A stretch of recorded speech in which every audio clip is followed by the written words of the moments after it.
Dos agentes de élite del FBI, en la cúspide de sus carreras, son brutalmente atacados y arrestados por policías racistas en un exclusivo centro comercial. El ataque es público, brutal, y se basa en una mentira. Pero lo que el agente corrupto y sus superiores desconocen es que no se trata de un acto de prejuicio fortuito. Es una trampa. Y se lanzan de lleno, desencadenando una operación encubierta que derrumbará todo su imperio criminal. ¿Qué puede ser la justicia cuando el propio sistema es criminal? ¿Dónde lo ves esta noche? Siéntate y suscríbete, porque estás a punto de descubrirlo. El aire en la Belmont Galleria era fresco y olía a perfume caro y cuero. Era el tipo de lugar diseñado para hacerte olvidar el sofocante calor sureño del exterior. Un palacio dorado del consumismo donde la mayor preocupación se suponía que era el límite de tu tarjeta de crédito.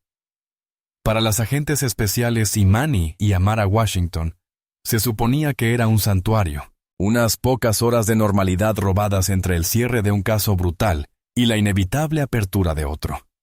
Estaban de permiso obligatorio visitando a una tía que vivía a las afueras de Belmont. Y esta visita al centro comercial fue idea de Amara. Tenemos que recordar cómo es ser personas normales, había insistido. Imani, la gemela mayor por 7 minutos, se movía con una gracia serena y analítica.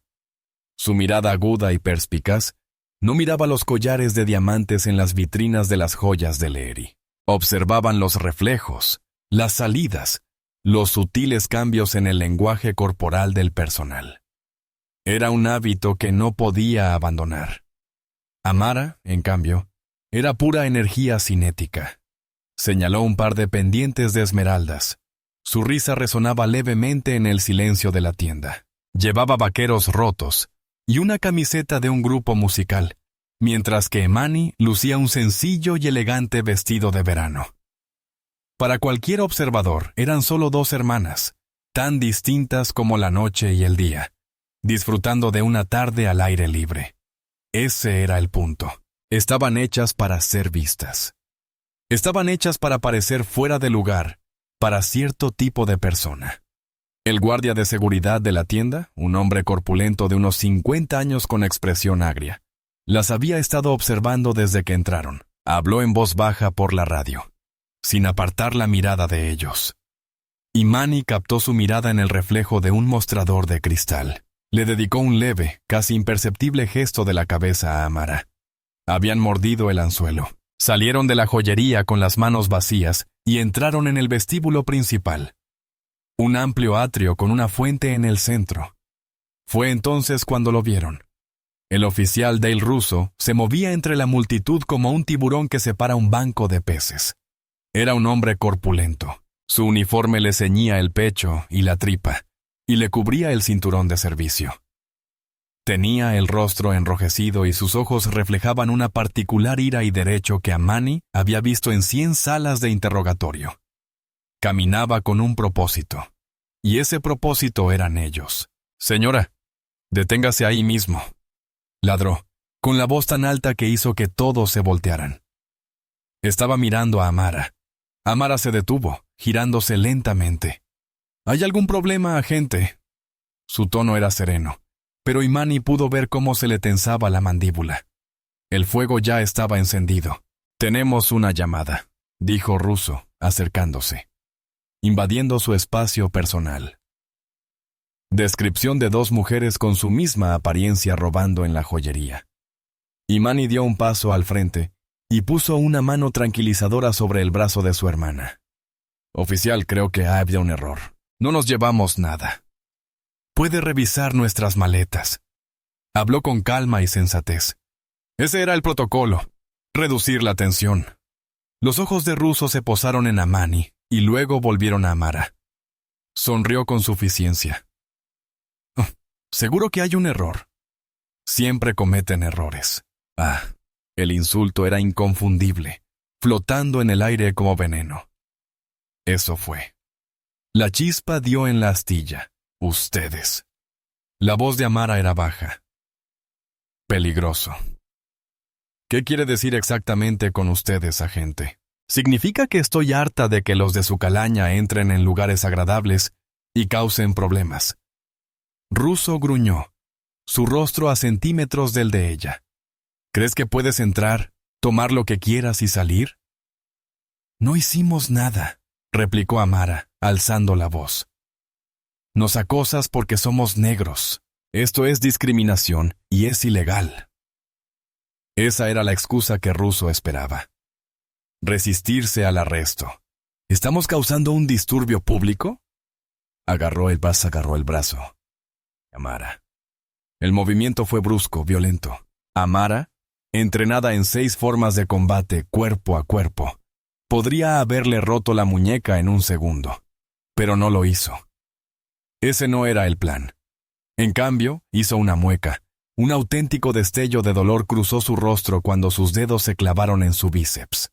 «¡Quita las manos de mi hermana!», exigió Imani, con la voz ahora dura como el acero. Russo empujó a Amara hacia una columna de mármol. Su cabeza golpeó la piedra con un golpe sordo. La multitud jadeó. Los teléfonos ya estaban afuera. Docenas de ellos, grabando cada segundo. Esto también era parte del plan. Pero el plan no contemplaba la furia abrasadora que Imani sentía al ver a su hermana lastimada. Russo se giró hacia Imani. «Eres la siguiente, alborotadora». Se quitó las esposas. Al extender la mano hacia ella, Imani se mantuvo firme, mirándolo fijamente. En ese momento no era una civil con vestido de verano. Ella era una agente federal que memorizaba cada detalle de su rostro para el informe que luego presentaría. Él le retorció el brazo tras la espalda con una fuerza innecesaria, y el frío metal de las esposas se le clavó en la piel. Hizo lo mismo con una Amara aturdida. Los hizo desfilar por el centro del atrio, junto a la fuente, ante los rostros conmocionados y absortos de los compradores de la tarde. Quería dar un ejemplo. No tenía ni idea de que estaba dando un ejemplo. Al llegar a la salida del centro comercial, se detuvo una patrulla blanca y negra, seguida de un sedán oscuro. El jefe de policía, Frank Miller, salió del sedán. Era un hombre alto, de cabello canoso, con una sonrisa de político que no se reflejaba en sus ojos fríos y calculadores. Inspeccionó la escena. Su oficial, 2 mujeres negras esposadas, una multitud de curiosos. «¿Cuál es la situación, Dale?», preguntó Miller con voz suave y autoritaria. «Atrapamos a estos 2 con las manos en la masa». «Jefe», dijo Russo, inflando el pecho. Intentó robar unos miles de diamantes, y se puso agresivo cuando los confronté. Miller miró a Imani y a Amara de arriba abajo. Una profunda decepción se reflejaba en su rostro, como si lo hubieran decepcionado personalmente. «Qué lástima», dijo lo suficientemente alto para que las cámaras lo oyeran. «Una verdadera lástima. Estamos intentando construir una comunidad segura aquí en Belmont. No toleraremos este tipo de delincuencia. Vamos a dar un ejemplo. Que todos sepan que este comportamiento tiene consecuencias». Le hizo un gesto a Russo. «Contratarlos. Arrojarles toda la biblioteca». Imani sostuvo la mirada de Miller. En sus ojos, ella no vio justicia. Vio una actuación, una representación, y tras la actuación vio un destello de algo más. Algo que se parecía mucho al miedo. El plan estaba funcionando mejor de lo que jamás habrían esperado. Arrastrada hacia la patrulla, con la áspera tela del asiento arañándole la mejilla, Imani sintió la primera sensación de frío de la cacería. No los estaban llevando a una jaula, los estaban dando la bienvenida a la guarida de la serpiente. El departamento de policía de Belmont era un monumento a la arquitectura brutalista y a los recortes presupuestarios. Paredes de hormigón gris, suelos de lenolum desgastados que olían a café rancio y desinfectante, y un frío penetrante que nada tenía que ver con el aire acondicionado. Era un lugar diseñado para despojarte de tu humanidad, incluso antes de llegar a una celda. Imani y Amara fueron procesados con una eficiencia fría y degradante. Vaciaron sus bolsos sobre un mostrador mugriento y les tomaron las huellas dactilares con manos toscas e indiferentes. Cada paso del proceso fue supervisado por el oficial Russo, quien lucía una expresión de satisfacción petulante. Los colocaron en salas de interrogatorio contiguas y separadas. Las salas eran idénticas, una mesa metálica atornillada al suelo, 2 sillas y un espejo unidireccional que brillaba bajo las parpadeantes luces fluorescentes. Imani permaneció inmóvil, con las manos esposadas sobre la mesa. Repasó su entrenamiento, reduciendo el ritmo cardíaco, superando el dolor en las muñecas y la ira que sentía por Amara. La ira era una desventaja. El análisis, un arma. La puerta se abrió y el jefe Miller entró con un expediente delgado. Se sentó frente a ella y dejó el expediente sobre la mesa sin abrirlo. Se recostó, juntando los dedos. Era una pose de poder clásica para intimidar. Imani Washington, dijo, con la voz destilando una falsa decepción. 28 años, sin antecedentes, con un historial limpio. Es una pena ver a una joven como tú desperdiciar su vida por un par de emociones baratas. No hicimos nada, y lo sabes, dijo Imani con voz serena. Tu agente nos agredió. Miller rió entre dientes, con un sonido seco y desdeñoso. Mi agente respondió a una pista creíble y sometió a 2 sospechosos agresivos e incumplidores. He visto el informe preliminar. También he visto la actitud de tu hermana. Me imagino cómo terminó todo. Se inclinó hacia adelante y su sonrisa se desvaneció. Déjame darte un consejo, jovencita. Lo inteligente es cooperar. Dinos que cometiste un error. Estabas con tu hermana. Es una mala influencia. Te dejaste llevar por el momento. Podemos hablar con el fiscal. Quizás te consiga una sentencia leve. Libertad condicional. Servicio comunitario. Pero si te resistes, dejó la amenaza en el aire. Imani lo estudió. Sus palabras eran el procedimiento habitual de un policía corrupto que intenta incriminar a un sospechoso. Pero su lenguaje corporal no era el adecuado. Parecía demasiado interesado, demasiado ansioso por cerrar el expediente. Su mirada no dejaba de mirar el espejo unidireccional. Estaba actuando para alguien. O tal vez estaba nervioso por algo mucho más grave que un simple hurto. Quiero llamar a mi abogado, dijo Imani. Todo a su tiempo. Miller hizo un gesto de desdén con la mano. Primero, tú y yo vamos a tener una pequeña charla. Fue entonces cuando el teléfono de Miller vibró sobre la mesa. Miró el identificador de llamadas y una sombra se apoderó de su rostro. Levantó un dedo. Disculpe, tengo que atender esto. Se levantó y caminó hacia la esquina de la habitación, dándole la espalda a Imani, pero aún a la vista del espejo, pensó que no lo oía. Se equivocaba. ¿Qué pasa?, susurró al teléfono. Su voz era un susurro. Te dije que no me llamaras. No, todavía no. Ya está resuelto. ¿A qué te refieres con una complicación? Los federales confiscaron qué cargamento. A Imani se le heló la sangre. La oficina local del FBI, en el estado vecino, acababa de realizar una importante redada hacía 2 días. Un cargamento masivo de productos, aparatos electrónicos y productos farmacéuticos sin impuestos en un puerto a 2 horas de Belmont. Era el caso de su oficina. Habían estado rastreando una sofisticada red de contrabando que utilizaba una red de agentes del orden locales corruptos para transportar sus mercancías al interior. El pasador del anillo, el nodo central que no habían podido identificar, estaba en algún lugar de esta región. Miller tensó los hombros. ¿Cuánto se llevaron?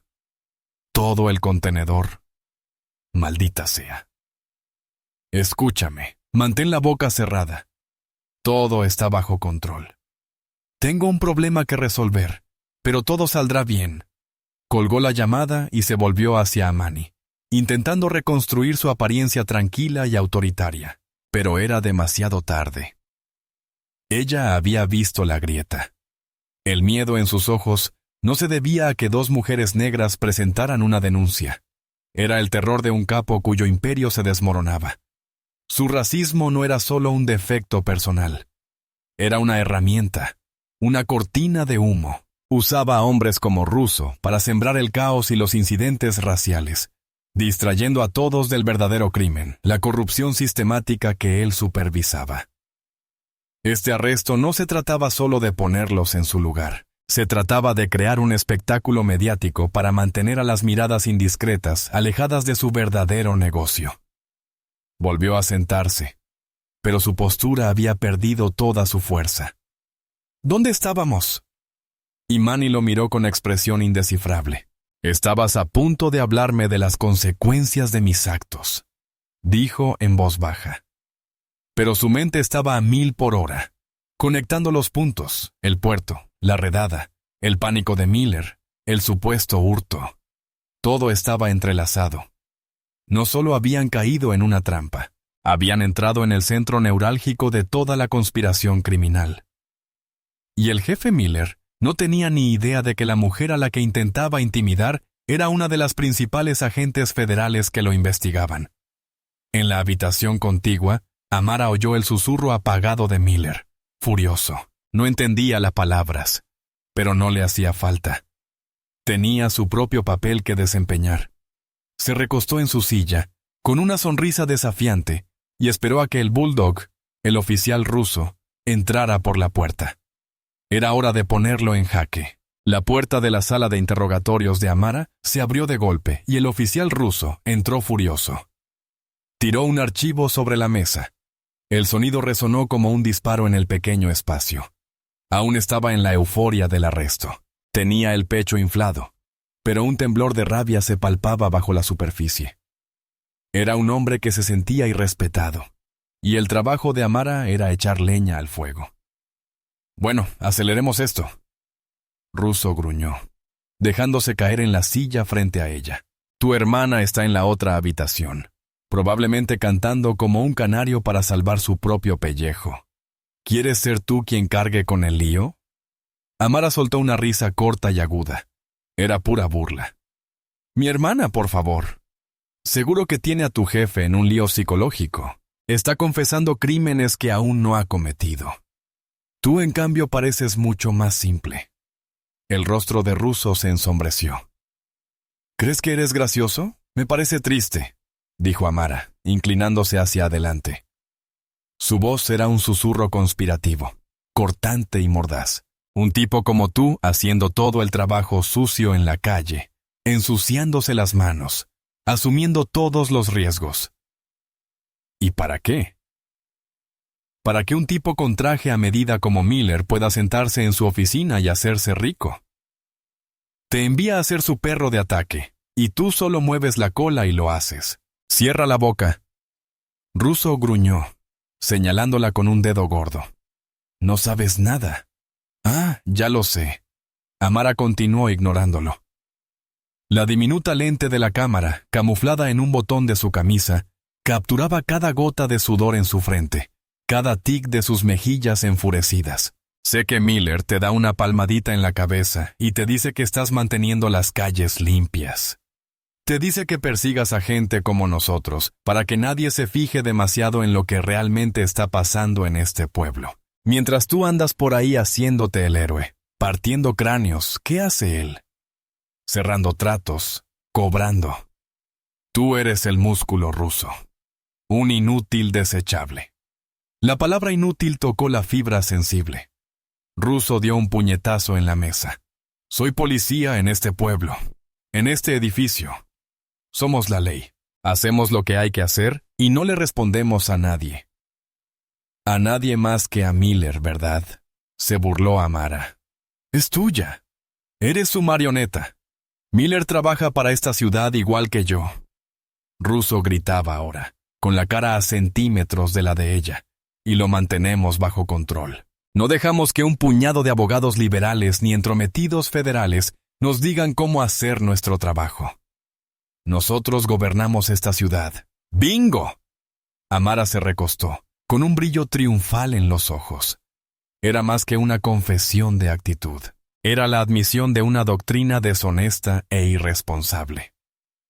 Era justo lo que el Departamento de Justicia necesitaba oír. Mientras tanto, en la habitación contigua, el enfoque de Imani fue una clase magistral de precisión silenciosa. Dejó que el silencio se prolongara tras la llamada de Miller, dejándolo sumido en su propia ansiedad. Cuando finalmente habló, su voz era tranquila, casi académica. Debe ser estresante, jefe. Empezó. Logística. O sea, gestionar un departamento de este tamaño, con tantas piezas móviles, horarios de patrulla, presupuestos de horas extra, sobre todo con toda la actividad que hay últimamente en los muelles. Me imagino que eso requiere mucha mano de obra extra. Miller se tensó. Nos las arreglamos. Seguro que sí, dijo Imani con suavidad. Estaba leyendo un artículo sobre cómo los departamentos con fondos insuficientes de esta región están pasando apuros, pero Belmont parece estar bien. Tienen el equipo más moderno y muchos vehículos. Es impresionante. Debe tener un presupuesto municipal muy generoso. Estaba colgando el anzuelo. Miller estaba demasiado asustado para ver la trampa. Tenemos otras fuentes de ingresos, incautaciones, decomisos. Somos un departamento proactivo. Ah, el decomiso de bienes civiles. Amy asintió, como si hablara del clima, una herramienta poderosa. Se incautan bienes de presuntos delincuentes y se reinvierte directamente en el presupuesto del departamento.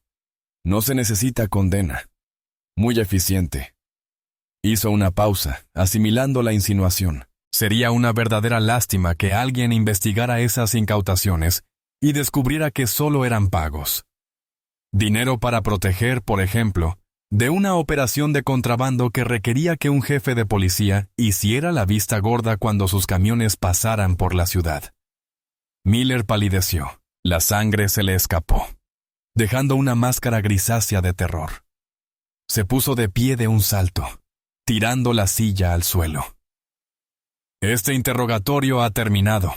Ya has dicho suficiente. Te crees muy listo, tú y tu hermana Lavocasas.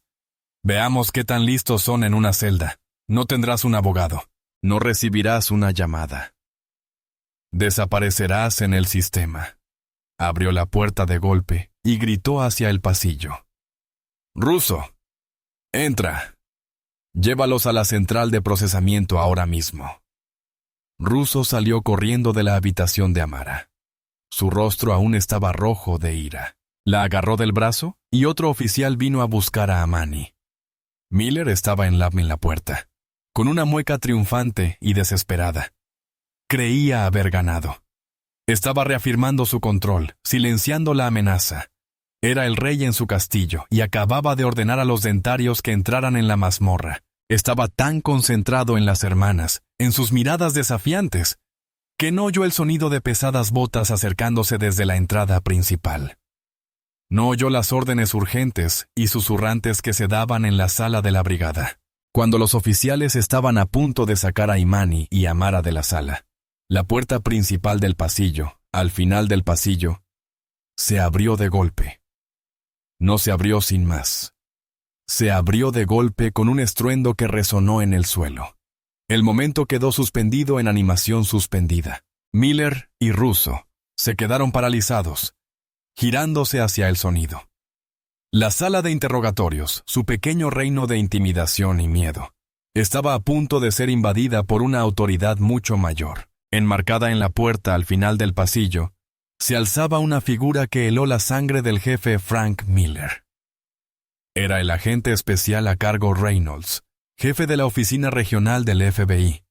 Era un hombre con reputación de ser inflexible como el granito, y lo flanqueaban una docena de agentes con equipo táctico completo. Sus chalecos lucían 3 llamativas letras amarillas F, B, I. Se movían con una precisión silenciosa y sincronizada que hacía que los policías locales parecieran aficionados torpes. La comisaría, que momentos antes había sido la fortaleza de Miller, de repente parecía una pecera. Todos los oficiales de la brigada se quedaron paralizados. Boquiabiertos. El aire crepitaba con una nueva y aterradora autoridad. El agente especial Reynolds caminaba por el pasillo, sus zapatos lustrados repiqueteando sobre el linoleum. Un sonido que parecía contar los últimos segundos de la carrera de Miller. No gritó. No lo necesitaba. Su voz era serena, cortando el silencio atónito como el bisturí de un cirujano. «Jefe Miller, agente Russo», dijo, mirándolos fijamente. «Ambos están arrestados». Por un instante, nadie se movió. El concepto era tan ajeno, tan imposible en su mundo, que sus cerebros no podían procesarlo. Russo fue el primero en reaccionar. Una mezcla de confusión y beligerancia se reflejaba en su rostro. ¿De qué cargo?, preguntó furioso. Esta es nuestra jurisdicción. No tienen autoridad aquí. Dos de los agentes tácticos pasaron junto a Reynolds con fluidez y eficiencia. Uno agarró al oficial que sujetaba a Amani, el otro a Russo, quien aún sujetaba el brazo de Amara. Usaron una fuerza precisa y controlada, una maniobra clásica que los neutralizó antes de que pudieran siquiera pensar en resistirse. Russo gritó cuando le retorcieron el brazo, obligándolo a soltar a Amara. Los cargos son conspiración para cometer contrabando interestatal, crimen organizado y lavado de dinero, recitó Reynolds, mostrando una gruesa orden de arresto. Luego dirigió su mirada acerada a Russo. ¿Y para usted, agente Russo? Añadimos agresión a un agente federal y violación de derechos civiles con pretexto de ley. Las palabras quedaron suspendidas en el aire. Agresión a un agente federal. Miller miró fijamente a Amy y a Amara, a quienes un agente del FBI les quitaba las esposas con cuidado. Las mujeres desafiantes e impotentes a las que había estado atormentando momentos antes se erguían. Sus expresiones eran una mezcla de furia fría y satisfacción profesional. El vestido de verano y los vaqueros rotos ya no eran la ropa de delincuentes comunes. Eran un disfraz del que se habían despojado. «Oficial federal», balbuceó Miller, con el rostro incrédulo. El suelo se le había derrumbado. «Son la agente especial Imani Washington y la agente especial Amara Washington», Reynolds anunció a toda la sala. «Llevan 6 meses dirigiendo una investigación encubierta sobre su departamento. Y hoy levantó una pequeña bolsa de pruebas que contenía 2 botones diminutos. Han reunido todas las pruebas que necesitamos». La comprensión fue un golpe para Miller. Todo el encuentro, el centro comercial, el aviso del guardia de seguridad, que claramente era uno de los suyos. El arresto público, el interrogatorio. No era él quien los estaba poniendo como ejemplo.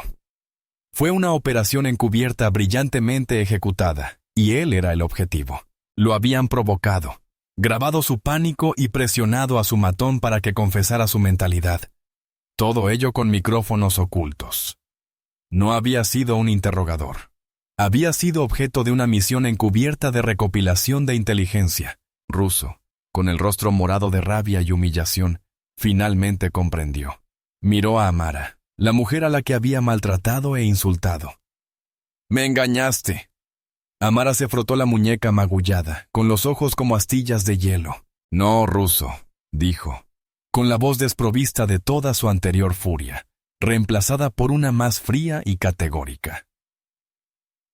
«Me mostraste exactamente quién eres. Solo nos aseguramos de que el mundo te viera». Los agentes del FBI eran metódicos. Esposaron a Miller y a Russo. Los clics del metal resonaban con el sonido que se había usado contra las hermanas apenas 1 hora antes. Les leyeron sus derechos. Miranda con un tono monótono, desapasionado y monótono. Los mismos derechos que Miller les había negado con tanta arrogancia. Las cazadoras se habían convertido en presas, capturadas en su propia guarida.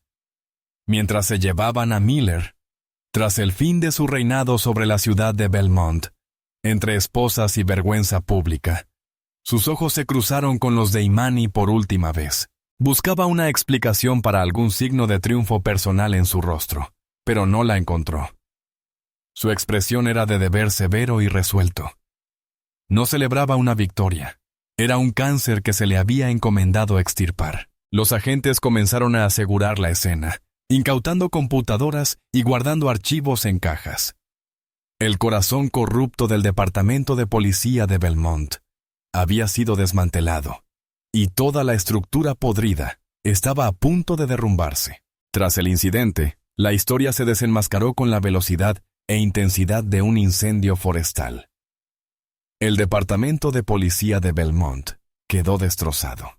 El equipo de 6 Reynolds, Con la evidencia de las cámaras ocultas de la hermana y meses de investigación previa, ejecutó una docena más de órdenes judiciales antes del amanecer. Detectives, operadores y funcionarios municipales que trabajaban para Miller fueron sacados de sus casas enredadas antes del amanecer.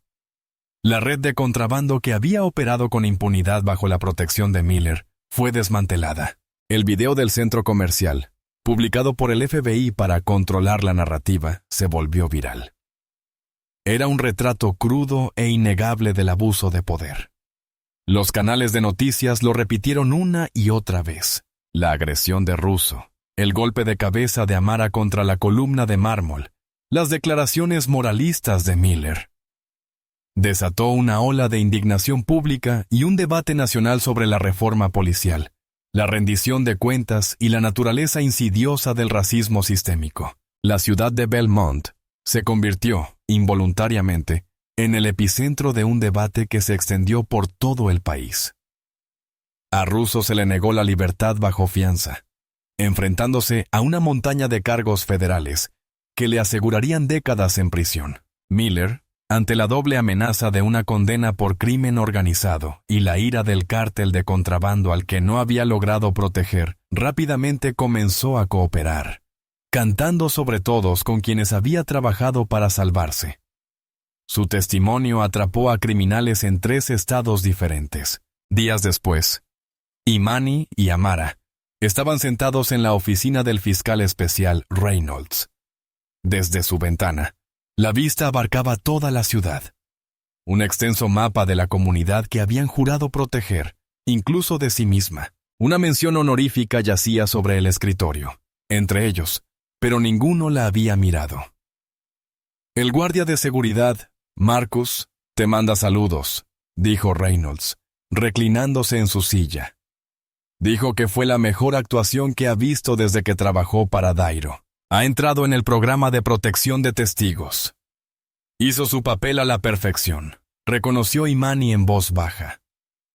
Tocó suavemente un leve moretón en la sien de su hermana, un recordatorio físico de la violencia en el centro comercial. Ambos lo hicieron, dijo Reynolds, con un tono más suave. Era un plan arriesgado. Te exigía mucho, pero lo conseguiste. Los conseguiste a todos. Le cortaste la cabeza a la serpiente. Amara miraba por la ventana, con los brazos cruzados. El fuego que sentía se había avivado, dejando atrás brasas cansadas. Lo hicimos, dijo, con la voz apenas un susurro. Pero sigue molestándome. Imani sabía lo que iba a decir. Era la pregunta que había estado rondando entre ellas, sin formularse, desde el momento en que el equipo táctico del FBI irrumpió en la comisaría. ¿Y si no fuéramos nosotras, Imani? Amara se giró hacia su hermana, con los ojos llenos de profunda tristeza. ¿Y si solo fuéramos 2 hermanas negras de Belmont, comprando para el cumpleaños de nuestra tía? ¿Y si no tuviéramos placa y un ejército de agentes federales esperando nuestra señal? ¿Qué les sucedería? La pregunta flotaba en la silenciosa oficina, sin respuesta. Habían obtenido justicia en este caso específico, cuidadosamente orquestado. Los culpables irían a la cárcel. El sistema en este pequeño rincón del mundo estaba siendo depurado. Eran héroes. El reconocimiento sobre el escritorio era un testimonio de su valentía y habilidad. Pero la victoria parecía hueca, teñida de una amarga e ineludible verdad. Tenían que convertirse en lo que Miller y Russo temían, una autoridad superior y más poderosa para derrocarlos. Su éxito no demostró que el sistema funcionara. Demostró que estaba tan fundamentalmente roto que la justicia solo era accesible para quienes ya ostentaban un inmenso poder. Para todos los demás, para las innumerables personas que se parecían a ellos, pero no portaban placa, la historia habría terminado muy diferente. Habría terminado en una celda con una condena falsa. Otra vida arruinada por la crueldad despreocupada de un hombre como Russo y la corrupción calculada de un hombre como Miller. Imani extendió la mano y tomó la de su hermana. Habían hecho bien su trabajo. Habían traído luz a un lugar oscuro. Pero mientras contemplaban la ciudad, ambos sabían que las sombras eran largas y que para muchos La justicia aún no había llegado. La historia de Imani y Amara Washington es una historia de profunda e inquietante dualidad. Por un lado, nos transmite la profunda satisfacción de ver cómo el poder arrogante y corrupto se doblega.